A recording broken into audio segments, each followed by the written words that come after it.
Tudo o que pensamos e imaginamos é o que iremos ser.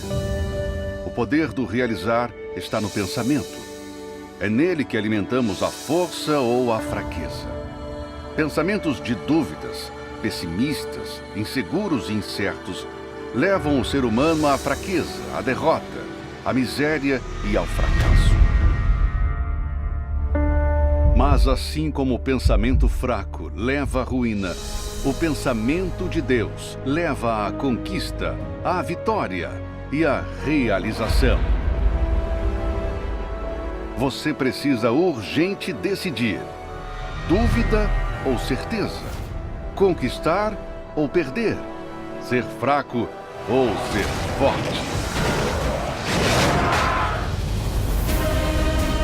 E a fogueira santa de Israel é o momento certo para decidir quem é você. Agora, em junho, o Templo de Salomão se tornará o Vale da Decisão.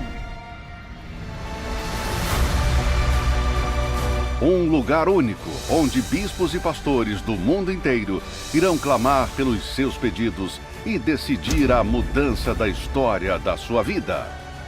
Fogueira Santa de Israel, no Vale da Decisão. O lugar onde a fé é provada.